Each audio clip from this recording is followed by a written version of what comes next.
I'd like to take this opportunity to formally welcome you for coming along tonight. This is the first of, I guess, hopefully a series of webinars that we'll be running for younger people affected by cancer, with the theme of making sense of it, emotional transitions that people go through. I'm just going to go through a few of our housekeeping things before we get into the talk tonight. So if you just bear with me, I'm going to move the slides ahead.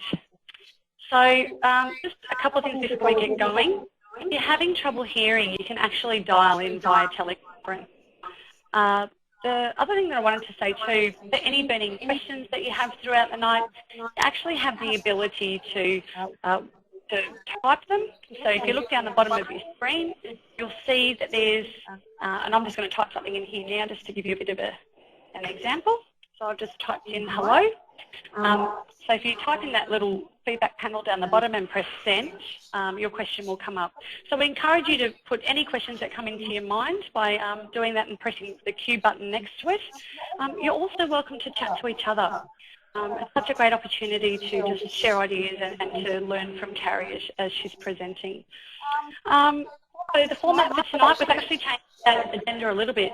And I wanted to say thank you to everybody for being so open about all the different questions you submitted. It's really helped us put together a very full presentation for tonight. And Carrie's going to attempt to answer most of those issues in the presentation. So she'll speak for about 40 minutes. Then we'll have about 10 minutes for questions and answers. And we also think it's really important that we link you into support for after here as well.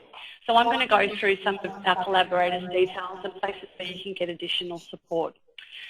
One of the other things too is that we have lots of really kind people who are helping us tonight that will be monitoring the flow of conversation. So if you're feeling distressed or wanted to speak to somebody one-on-one, there's the opportunity to do that too, and they can private message you.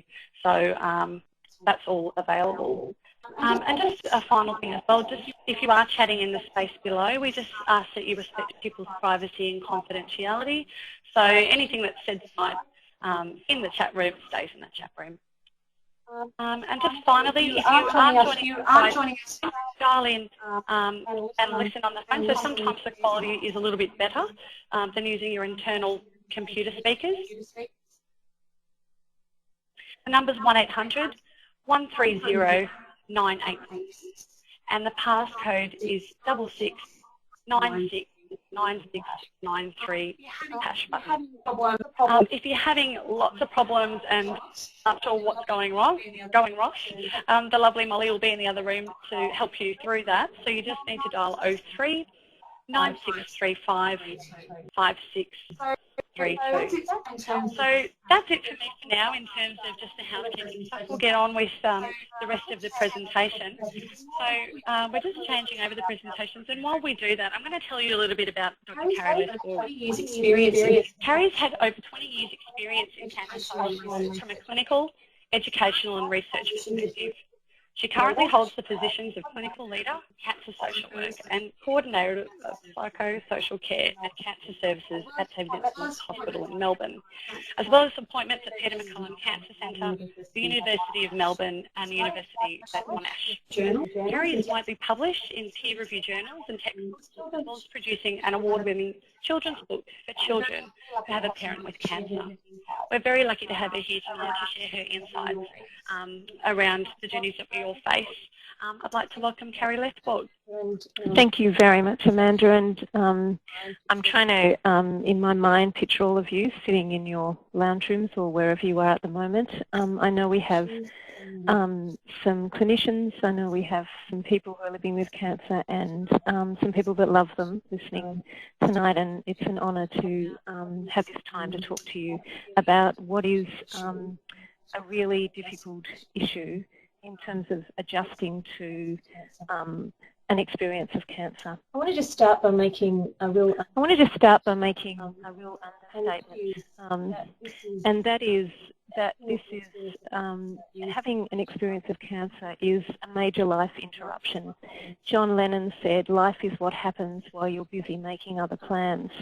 And I think that is never more true than when you're faced with such a major life change as suddenly having to deal with the experience of cancer. Quotes from people. Let me give you some quotes from people that just highlights that, I think, from people that have lived with cancer. Along with my life. I was going along with my life, Maeve said. I had plans, goals, responsibilities, and then bang, I was a cancer patient. 21 and at uni. And Josie, who was 21 and at uni, said, I'm not sure how to do life now.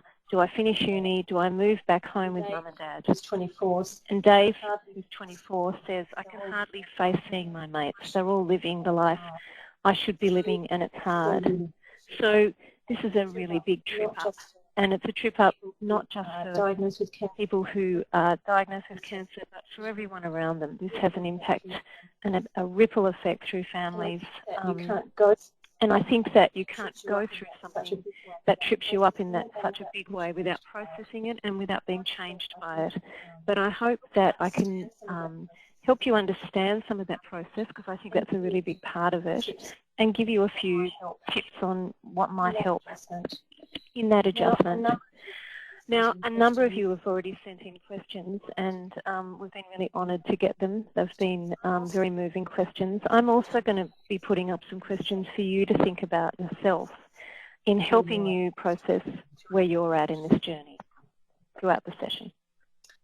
So I'm going to talk about a concept of life transition and the unspoken need for recovery, which I think is something that maybe we let you down on as health professionals because we don't talk about it enough. The need to take control of your focus and balancing meaning with suffering. Cancer survivor. The concept of survivor, a survivor, I think it's a term that originated in America, and I know a lot of patients that I've worked with who don't really like the term. I tend to think that this idea of living through an experience of cancer might fit a bit better. And also the idea of that this is a transition. This is a process where you transition. And I'm going to explain that a little bit better because I think it might help explain the adjustment process that needs to happen. So a life transition is initiated when a current reality is disrupted. What this means is that you are going along in life and you have an understanding of your world, you have goals, you have plans, you have a view of who your friends are, and something big happens like a cancer diagnosis, and your reality is thrown and it's disrupted. And then there's a process that needs to happen of transitioning. And this involves bridging the gap between the old reality of life pre-cancer to a newly constructed reality. And this is why on the background of the slides I've put this bridge. And I just want to show you, this is another picture of a bridge, and I like this painting because this is of a blind woman. And when I'm asked to work with people who are really struggling with this big impact and this big change, I often talk about the fact that you're walking from the start of the bridge when you had a diagnosis, or that you had a loved one who got a diagnosis. And then you've got to walk across this bridge, whether you like it or not, to the other side. A whole lot of guidance. And you're not given a whole lot of guidance about how to do that. And it's a really uncomfortable walk. And for this woman, she's blind, and that makes it all the more poignant of really not knowing where you're heading to. And of course, there's this big unknown about what is at the other end of the bridge. So this uncomfortable feeling of having what you knew taken away from you is actually being in the middle of the process of transition. And I think understanding that, while it doesn't make it necessarily easier, it makes it more understandable that you are in a process of flux and that will settle. This is part of a transition for any major change in life. So here's my first question to put out to you, and I do put this out to you even if you are a loved one of someone with cancer, to try and place your understanding. How would you describe yourself right now in relation to cancer? And I understand that I'm talking to people who might be newly diagnosed, might have finished treatment, might have been dealing with a recurrence. Are you someone who had cancer, someone who has cancer, a cancer survivor? I think this is an important question because you get labelled with this idea of cancer patient, And there needs to be a point at which you decide for yourself, where is cancer in my life and where do I want to put it? Is it something I'm carrying around with me all the time, and do I need to put it in its place? So it's an interesting question to ask yourself. I'll keep moving. I want to tell you about a study that we did at the hospital in Melbourne, where we asked people who had finished treatment for cancer to look back. They were around 6 weeks after they'd finished treatment, and to tell us what the experience had been like. And it was really interesting. They talked about 3 phases. The first was the diagnosis experience, as you can see on this slide. So if we use this idea of a transition, the transition phase here was from well person to not sure what I call myself now. That you're going along and you're totally fine, and suddenly you're told you have cancer, or you might have had symptoms, and suddenly you're told you have cancer. The experience is described as complete shock and bewilderment. And it's really interesting listening to how people describe how horrific that time is and how completely in shock you are. And shock is a physical reaction that's a really useful thing when you're dealing with a major crisis, but it's a pretty hard one when you've got to make treatment decisions because you feel like you're in a daze in that period. So the adjustment task in this transition period is about managing that shock and yet having to make lots of decisions. So the coping strategy is really appraising the threat or saying, how bad is this? What is this going to mean for me? Let me give you a couple of examples of what patients said about that time. One said, it was one of those moments that will go on in life. It is scary. I hope I never have to have the moment again when she tells me it's cancer. And another described it like the scene like a graphic still. The crying, the feeling of tears. Mum was at the end of the bed and she burst out crying and ran. People often describe seeing themselves like in a photograph or in a bad movie, like they're having an out-of-body experience because it is so shocking, this initial period. Then there was the treatment experience. And the transition phase here was from well person very much to cancer patient. People were very much referring to you as someone who was living with cancer at that time.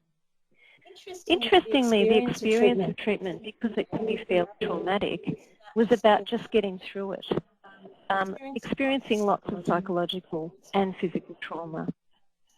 The adjustment task is managing this really destructive reality because you may well and truly be into a treatment regime, so what you were doing a few weeks earlier has gone out the window because life is being taken over with medical things. Needing to learn without uncertainty, so this is the first part of suddenly going, I don't know what's going to happen in the future. Adapting to physical and emotional changes, and coping with the impact on others. I think the burden of everyone around you can be really heavy because you know that they're really worried and it's because of what's going on with you.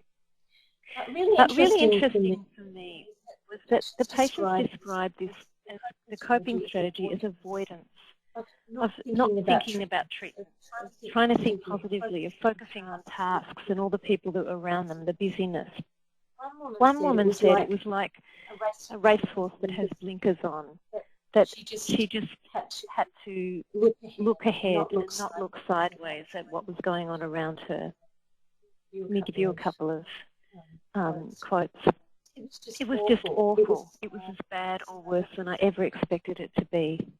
Each time you had a dose of chemotherapy, it takes longer for your body to get better. I just really couldn't see it ending. And during treatment, you're in go-forward mode. I didn't stop to think about what was really happening to me. So this idea of really just trying to look straight ahead and not really taking in what is going on, again, really useful coping strategy. Then there was the treatment completion phase. Now, maybe the transition here is from cancer patient to cancer survivor, or whatever term that you might use. The experience here was absolutely relief that treatment was over, but it was mixed with a real ambivalence and fear, and that now people were beginning to process their experience and think ahead to the future. So the adjustment task here was adapting to changes in their life, in their values, attitudes and expectations, and trying to construct a new reality. What do I believe in now? What do I trust now? The coping strategy here was about looking back and appraising from a distance, as well as looking forward and trying to develop some new goals. The interesting thing here is that if you talk to anyone who's been through a major trauma, they will say exactly the same thing. And that is that when they were in the middle of it, they couldn't really think about it. But when they were at the end of that phase, that's when it hit them.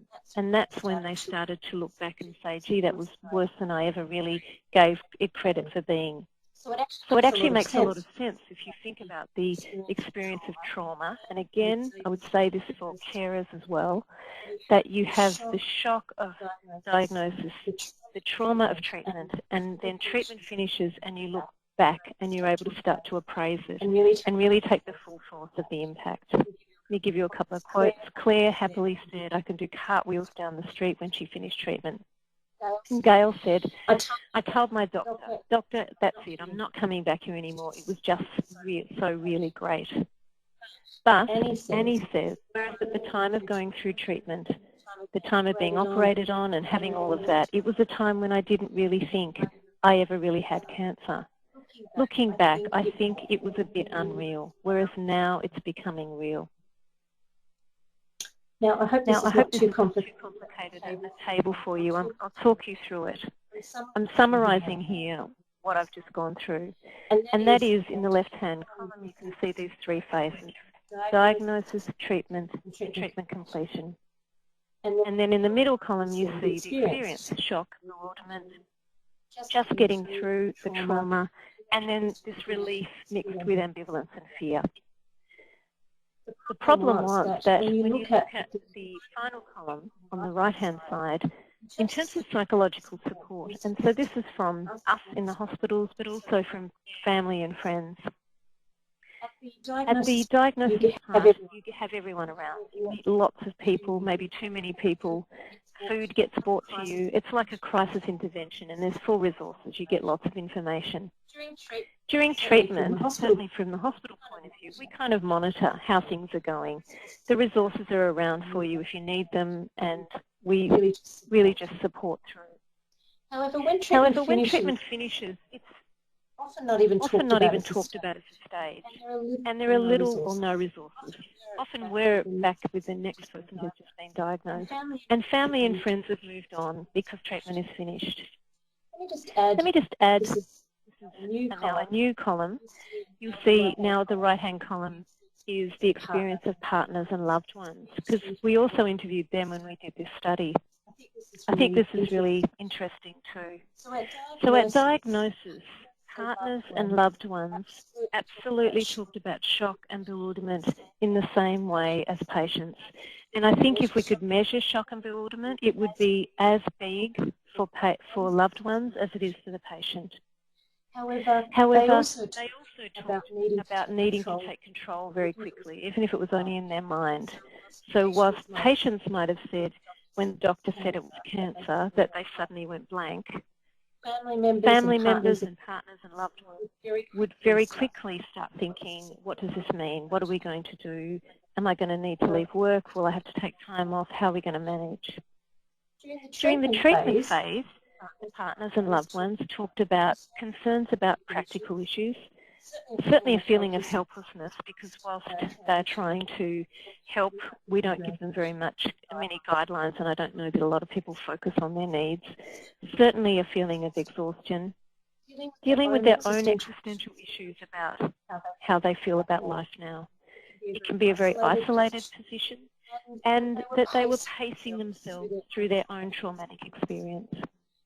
One of the partners said to me, he was a marathon runner, and he said it was like running a marathon. I paced myself to the end. Imagine when you have a think about what they paced themselves to the end of, it was treatment completion. And so whilst the people around the patient were saying, we've just got to get to the end of treatment and then we can get everything back to normal again, there was a real disappointment that it was not over yet, because, as I've talked previously, patients were just starting to process what had happened. So the tension to get back to normal was very strong at this point. And I see a lot of couples at this point because it's usually a very different experience for the patient and the loved ones. So what I want to first say is that if you've been through a major trauma, there is a need for a recovery phase. And a major trauma is if you have someone you love who have been through cancer, or if you've been through cancer yourself. And we seldom talk about the need for this recovery phase. There's a need for psychological recovery. There are many different things that need to be processed through. This is just one example of what one patient said. I've started to lose some of my confidence. I mean, I had everything planned and it was going well, and all of a sudden, out of the blue, this happens. So I noticed that I've started to, somewhere along the line, I've lost a bit of my confidence. I'm not quite as confident as I used to be. This experience can really change people. And I know some people find that they cope really well, but they can't be in big crowds anymore. That's a really common response to having been through a traumatic experience. Then there's certainly a physical recovery. As this person said, I sort of get recurrent minor sore throats and things like that. They're very annoying, but I understand my body went through a lot. So I obviously have to be careful and be nurturing with myself to try and get my strength back. That's another understatement, I guess. You have been through a lot when you've been through cancer treatments, and when you've been through stress, your body has been through a lot. And again, we often don't get a lot of permission from people around us that you actually need to recover from this. And of course, there's also ongoing physical issues that need to be cared for, even with medical professions. There's also the need for social recovery. People often find that their social world changes. Often I hear people say that it changed for the better. They didn't realise how loved they were. But almost everyone says to me that there were people that they thought would be there during something like this who weren't. And there were people that they didn't realise cared as much as they did who were around. This shakes us up in terms of who we feel we can really trust and makes us having to think that through again. As this person said, once treatment was finished, that should say, the support starts to wind down fairly quickly. I suppose that's it. I'm just on my own, cast adrift. I think that's a common feeling. And this is from a partner. When she completed treatment, I thought it was all over. Like everything that happened so far, every stage has been a bigger surprise than the one before. I just realised that her problems are just starting. It isn't over. So just want to raise the issue of longing. Longing is about a yearning, an intense feeling of loss or lack and longing for something. I think this is an important subject that's really hard to talk about, and that is the feeling of what I've lost and what I might not get back. It might be that there is been goals that you feel you might not be able to achieve now. This might be around fertility issues. It might be around what you thought you could believe in that you can't believe in now. There's a process of grieving that needs to go through. And I don't want to be too simplistic about this because it's probably a whole discussion about how you deal with that longing.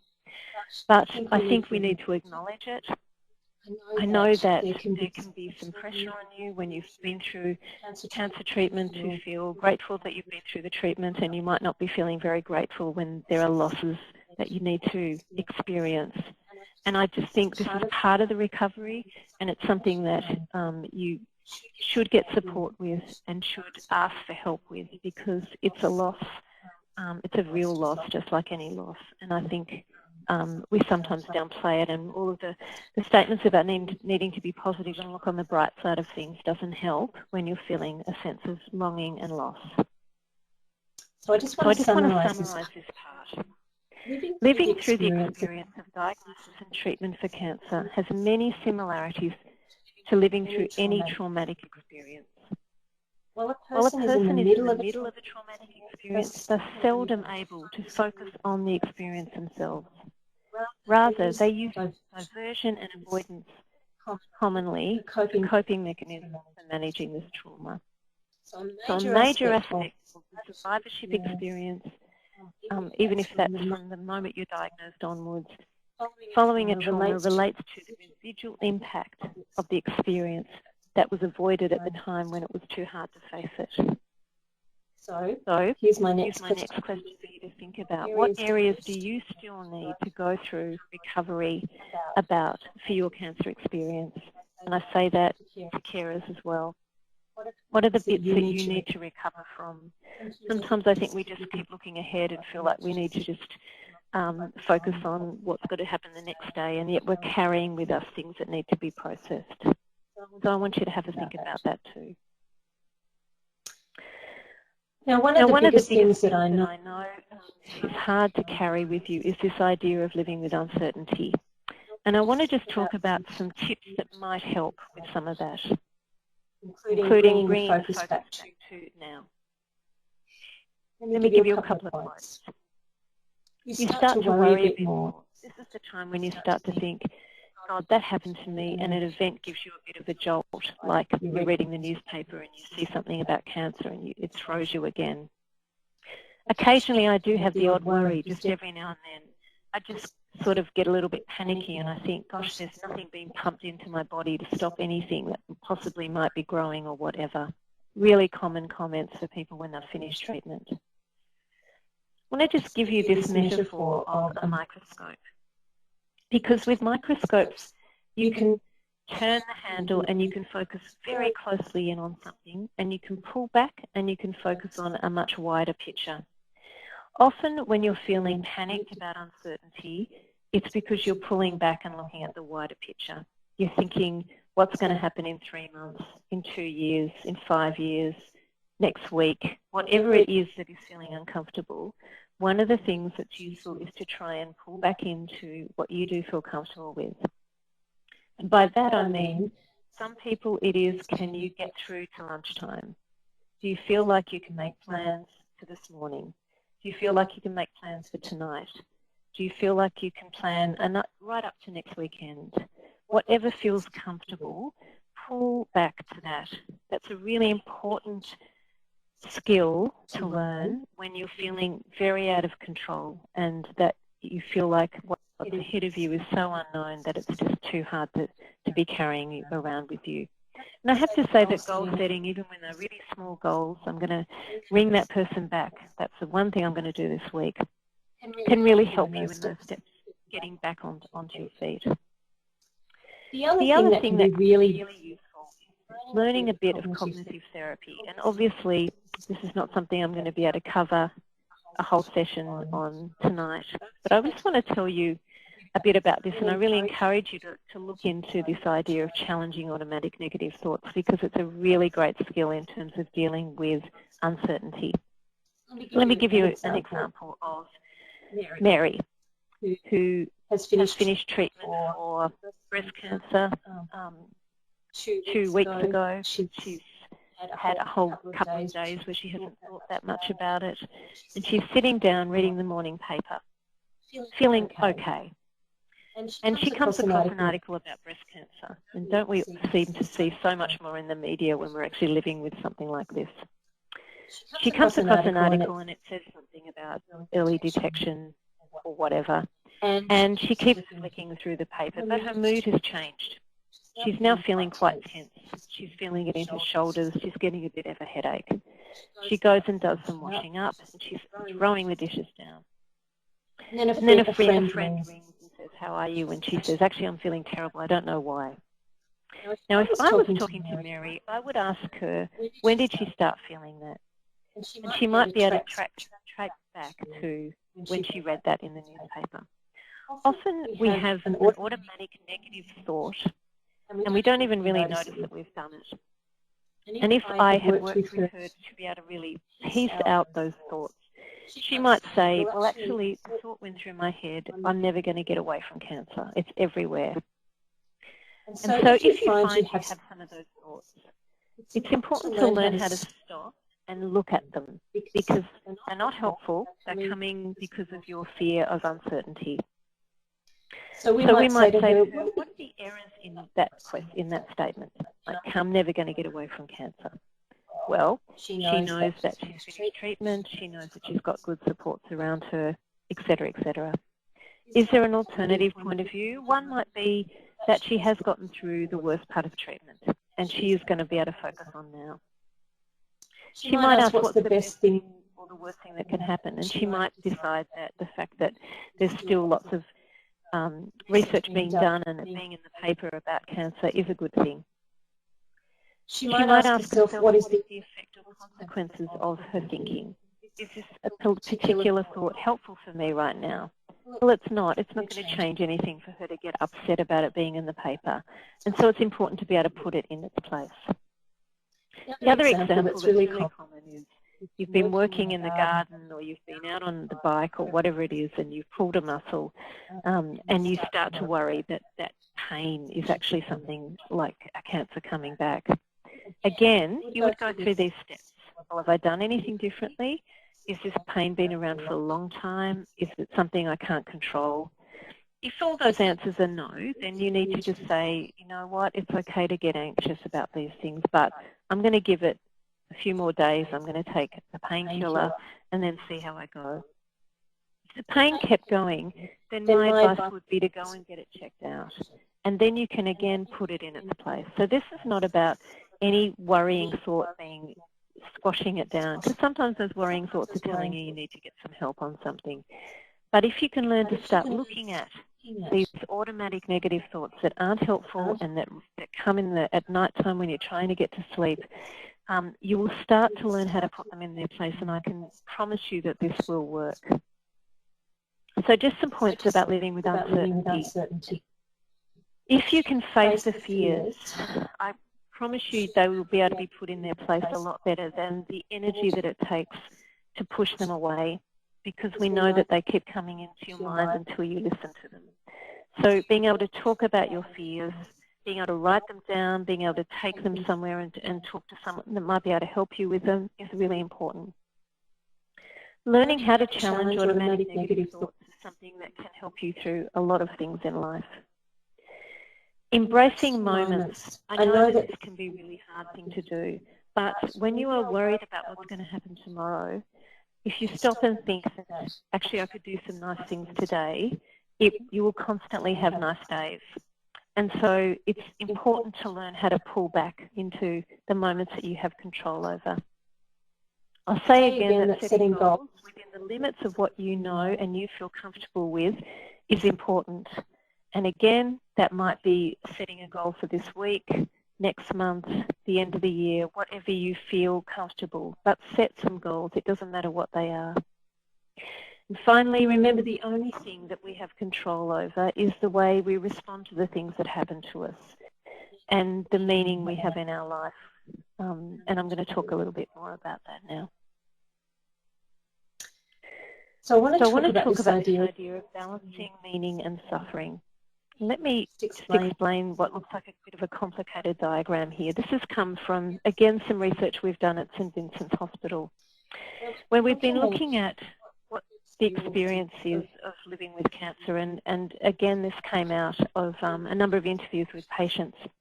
I want you to focus on the middle purple kind of triangle shape, the very ancient Celtic shape. I didn't come up with it myself. You can see that there are three words there. One is suffering, one is coping, and one is meaning. What we've found through lots of conversations with people with cancer, and I think probably people without cancer as well, is that when you're going through a very difficult time in life, there's absolutely moments of suffering. And that's the fear, that's pain, that's the worry, that's all of those things that come with living through a difficult time. But there's also moments of real meaning.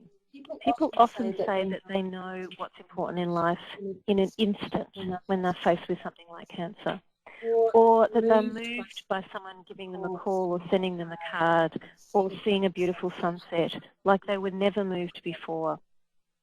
So we know that people who are living through these kinds of experiences have more suffering and more meaning, and that they can coexist. Now, the coping part is the everyday stuff that we do to get through the week, to get through each day. It might be the medications we take. It might be what we do in reaction to the suffering. But generally, we move in and out of these three areas. So if I give you an example, someone wakes up in the middle of treatment, and in the morning they wake up and they've got pain, and they think, I can't keep doing this. They're in suffering. And then their parent or loved one comes in and says, let's take your pain medication or nausea medication. Let me help you have a shower. So it's doing things to manage that. There's the coping. So you get up and you go through those motions. And then you get a phone call from someone who says, it's a really beautiful day. Why don't we go for a walk? And you're going for that walk and you think, gosh, I'm really lucky to be as loved as I am. And you're in that meaning. So people move in and out of these phases all the time. And one of the tricks is to try and balance the suffering and the meaning. This is not about pretending the suffering's not there. But if you can think about the things that bring meaning into your life and make sure you have even more of them, then it will rebalance this a bit better. Now the green circle around the outside, I hope it's green on your computers, but the circle that kind of intertwines this is what we know holds people during this period of up and down and in and out. And that is connections with other people, incredibly important. It doesn't mean you have to have lots of people in your life, but that you feel you matter and you're surrounded by people that are looking after you and kind to you and that you can care for as well. Meaning in life, we know that people that have some sense of meaning, whatever that is for you, cope better. And having physical symptoms managed, whether that is if you have ongoing symptoms, that you have good care for that, or that you're just looking after yourself physically, that you are going for walks, that you are being careful about diet, and that you are getting enough sleep. Those things are incredibly important in holding you. So it's really useful to actually have a think about what brings you peace or meaning or joy. They're usually very simple things. This is a list that came from a dinner party at my house one night, and they included things like new pajamas, holding someone's hand, an afternoon in the garden with friends, sailing on a sunny day, the trees outside our bed, undying friendship, the rain on the roof. We could add lots of things, going for a surf, going for a walk. They're usually very simple things, so simple that sometimes we don't give them the importance that they are. But what we know is that if these things feel good and we do more of them, whilst we are living with uncertainty and whilst we are dealing with the things that we wish we weren't dealing with, they will rebalance it to some extent. And it's really important to make conscious decisions to have more of that in your life. I want you to ask yourself some of these questions. You could pick one or the other if you like. But I think it's useful when you're thinking about where do I go to from here. First one is, what are your goals or dreams for the future? Has this changed since you had this experience? Sometimes we don't actually stop to think that. What did I want to do and what do I want to do now?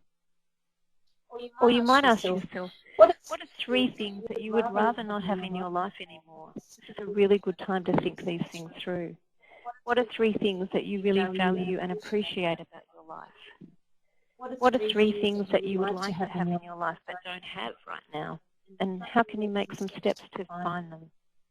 And what are 3 ways that you might be limiting your own success to find that happiness?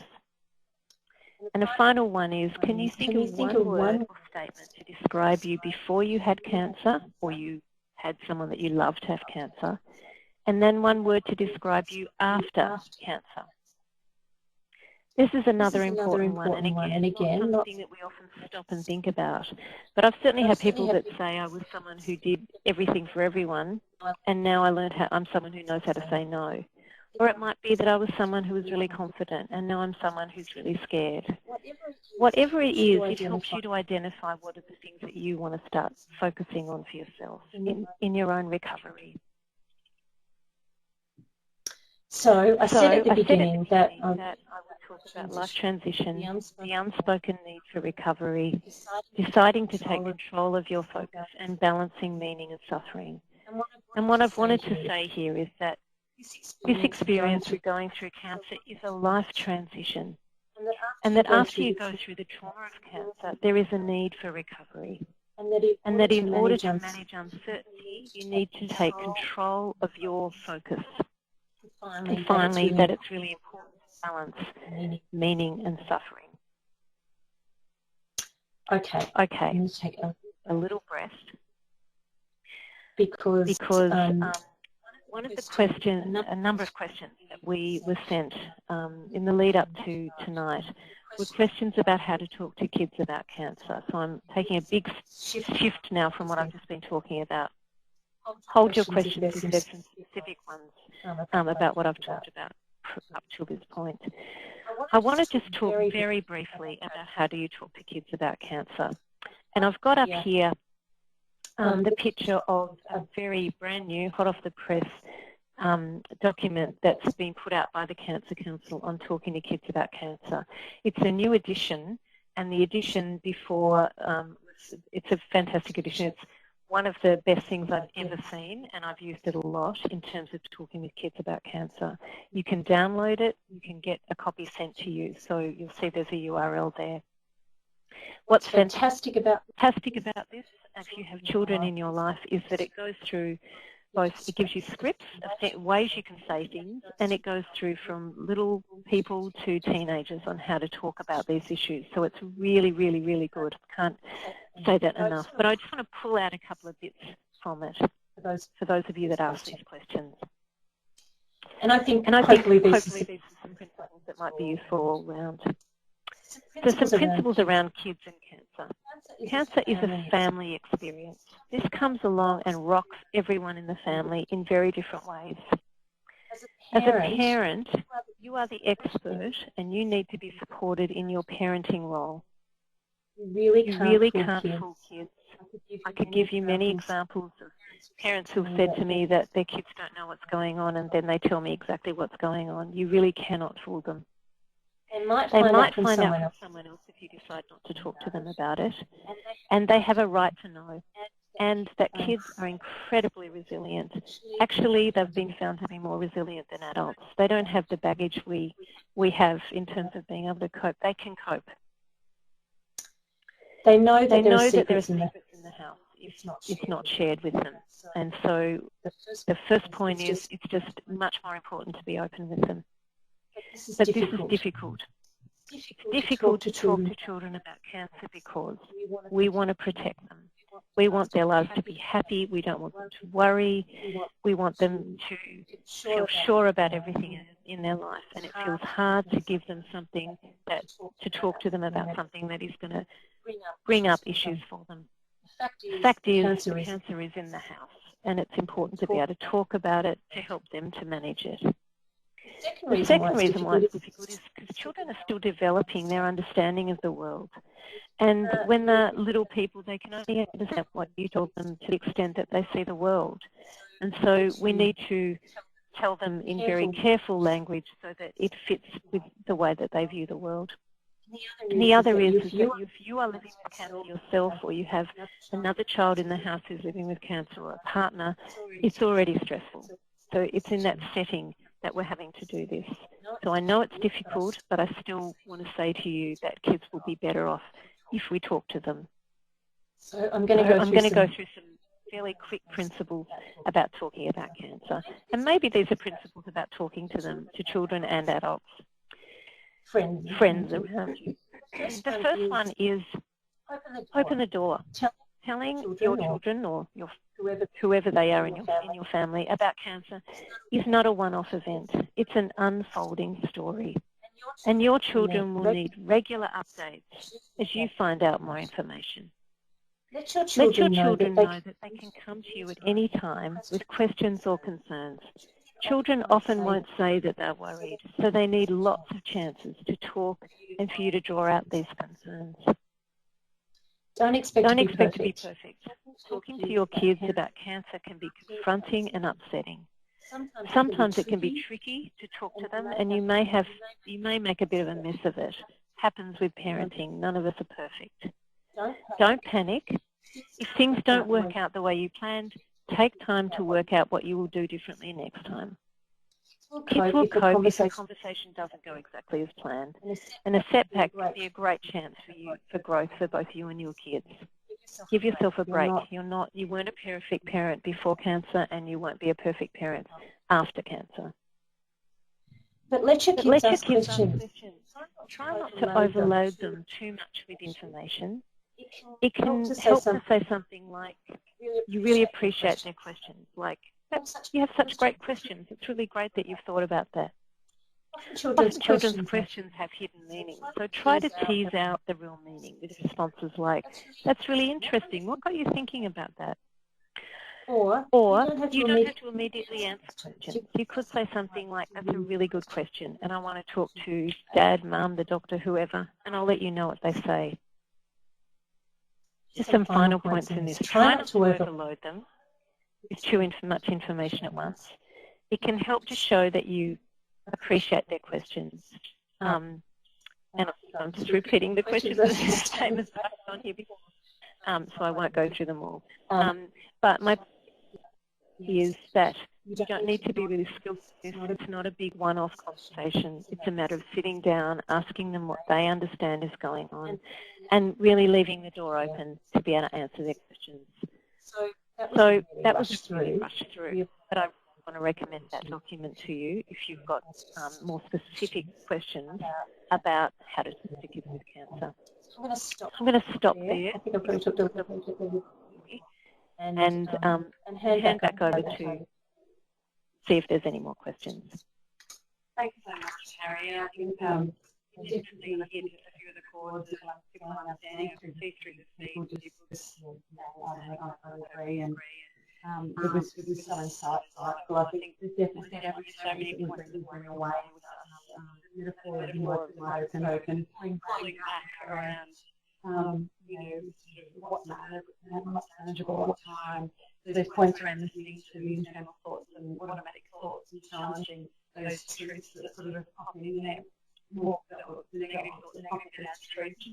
And I guess they're really important to start around embracing the moment, finding peace and meaning in our daily lives, and we can all take away as a learning point. I did want to carry about and ask you some of your insights around some of the questions you had submitted.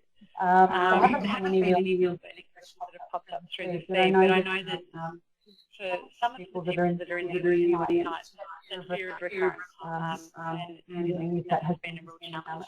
And for some people, that fear has actually become a reality. And I guess from your point of view, what's your advice around how you manage this on a day-to-day basis? I think you've given us some really great skills that I guess we can insights around that. Yeah. Look, it is obviously the big fear. And if you have faced it, then you face one of your biggest fears, I guess. I think one of the things that constantly surprises me when I've worked with people at their first diagnosis, and then if there's a recurrence and there is a feeling that there is no way I can go through this again because it's now known. So when you start with a diagnosis, there's so much unknown, but you might go, do you know what, I can't face this again because I know what's ahead of me. It is amazing that people come down from that and take a breath and say, okay, what do I need to do next? Sometimes I think that biggest fear might not be as bad as you think it is. And when I say that, I absolutely understand that the last thing that you want to happen is for the cancer to return or for treatment to not be working. And I think, again, it's important to bring everything back to today and back to taking another big breath and looking at what resources are available to you. What do you know about yourself now, having been through what you've been through? What information do you need? And there is a sense of starting again, but you are starting again having already learned a whole lot of new coping skills from your first experience. It's a terrible experience to have to go through, but I think sometimes we underestimate exactly what strengths we have inside us, and I am constantly surprised by that every day. If it's your fear of recurrence is just saturating your life, then look at that fear and talk to someone about it, because if it's ruining your life at the moment, that's not going to be helpful in terms of what you're living right now. So I think you need to actually take it and talk to someone.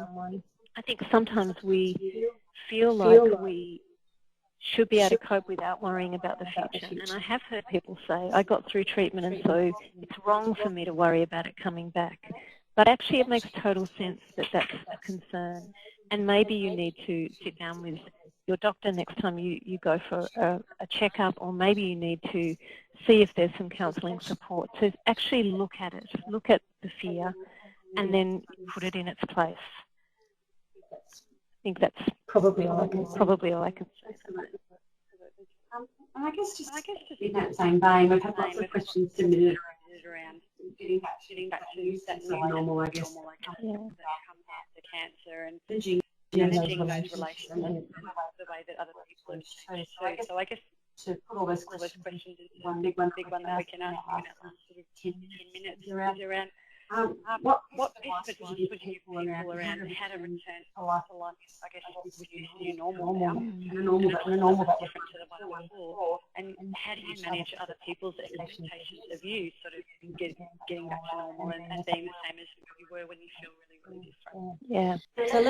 So let me break that down a bit. So first of all, I think one of the really important things to do, if a partner or a best friend or a family member and you feel like you are in two completely different places, that they don't understand your fatigue, or they don't understand that you can't just do what you used to do, and you might not want to do what you used to do. There needs to be compassion on both sides. And one of the things that I often do with couples, and I've done with some parents and kids, is to sit down and ask them to tell each other what the experience of going through their cancer was like. So that is that the carer says what the experience was like for me, and the patient says what the experience was like for them. Now that might sound like a really strange thing to do because you both went through it together, but actually they were very different experiences, and they altered both of you.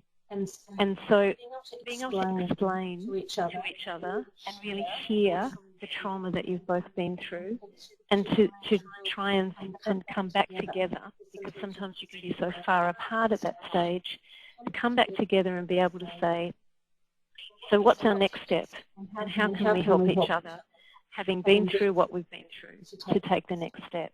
So communication is really important at this phase, and I think maybe even more important than at the earlier phases.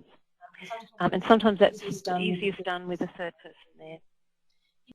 In terms of how you face this new normal or new life that's ahead of you, with the alterations that might have happened to you, I think one of the things is that we're all so busy. Sometimes it's like we're sleepwalking, and we don't make plans, and we are just working, or we're at uni or at school, or we're doing whatever we're doing, and we haven't really made clear decisions about, you know, what makes me happy? Who do I want to be around? Where do I want to live? What do I want to do? For some people, it becomes really clear that their life is exactly what they wanted, and they do want to just focus on the parts of that were great. Some people want to change. Some people want to change bits of their lives. But the thing that I would say is actually stop and make some decisions about what's going to be the best life for you right now, rather than just being on the treadmill that you've gone through treatment and lots of decisions being made for you. It's about taking the control back that you can take back. So that's even if you're living with a recurrence, even if you've just finished treatment, whatever stage you're in, I would still say to you, take the bits of control back that you can take, and put the things in your life that you want to choose to have in your life to be able to support you through the bits that you don't have control over. So I think it's about making really conscious decisions and communicating with people around you.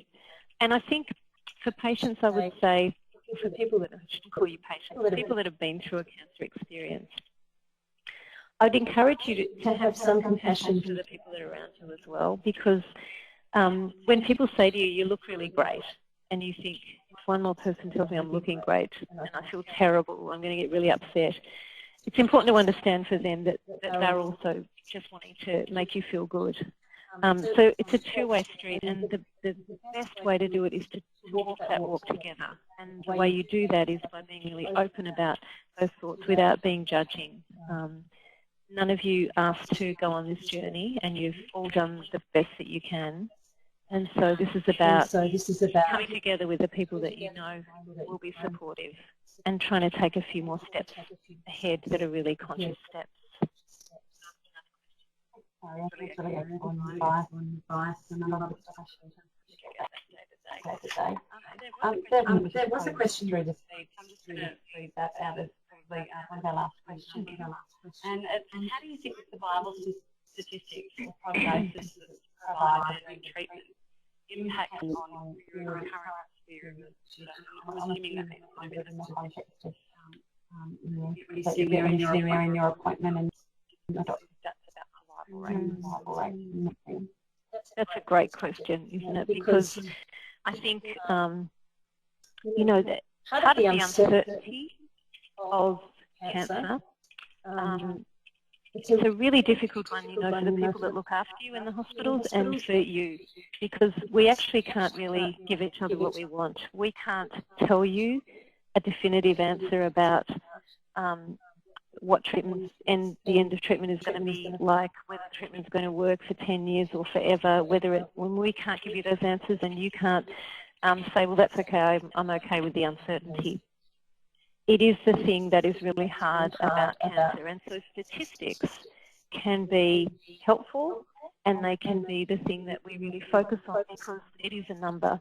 And so when you're grasping for some kind of certainty and you get a statistic about 5-year survival rates and all of those sorts of information, and let's face it, it's all over the internet, so if you haven't been brave enough to ask doctors, you've probably looked it up. Those numbers can be useful for you, and they can mean nothing. If there's a statistic of a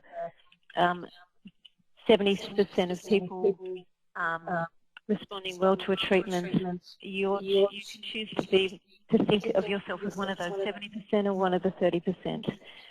In one sense, it's not going to change the next steps for you.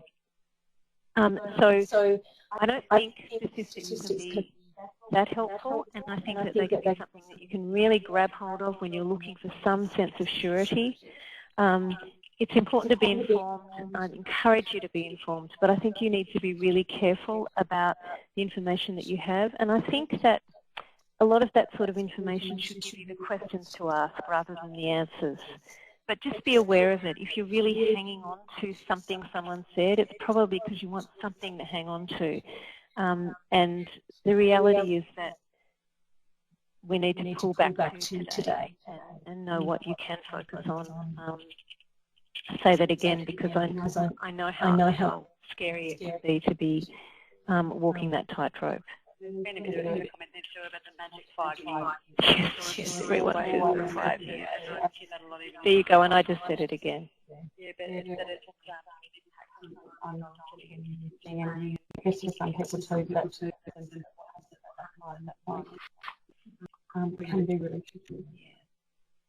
I'm conscious that we probably need to tie some of those things together now, and we've and that's been a lot of information to us. We've really given you lots of questions to think about over the coming week, and thinking about all of the fantastic programs to raise with your own treatment. We've also had lots of questions too with feed tonight about resources and where to go to get help. So I'm just going to spend a few minutes now talking about some of the places where you can find some extra help, because obviously in an hour session we can't address all of them. So I'm just going to shift gears a little bit and move along to talk about some of this. So just excuse me while I move my slide. Just to start with, a very big thank you to all the people who've been involved in making tonight happen. You can see there's a very big list there in front of you.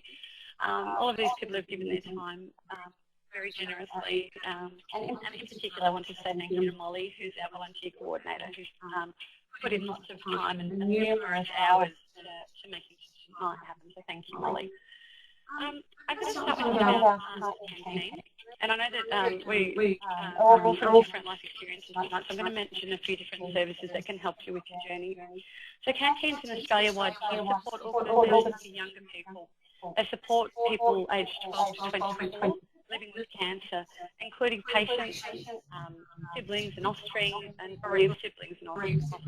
And their services include things like peer support programs, recreation days, counselling services for offspring and for bereaved offspring. And they also have now an online community so you can continue the conversations there for that age group. There's also a hyperlink on this slide, so if you wave on it, you can click on it and it'll take you to their site. So thank you, Katie, for being part of tonight. On track at Peter Mac, one of our other collaborators tonight. This is a Victorian-based service. They provide a range of support services for younger patients, so the 15 to 25-year-old age group, and their families. So that includes things like counselling, community referrals, school and education planning, location guidance and support, information and resources. And they do lots of secondary consultation for those of you that are health professionals in the audience tonight across Victoria and Tasmania. And they do professional development sessions as well for and education and training in the area. So if you wanted them out to your workplace for that reason, I'm sure. And their details are again listed there, and you can click on the hyperlink to take you across. Red Kite, Red Kite provide essential support from hospital to home for children, teenagers and young adults up to 24 years and their friends and family. So their services are nationwide and they include financial and education grants. We all know how difficult financially cancer is. They provide these beautiful support bags for teenagers and young adults with lots of really great items in them to help with that whole cancer experience. They do telephone and email support and run groups via telephone. So if you can't get to a local group face-to-face, this is a really great option for people. They do book club and bereavement support and do support for parents too.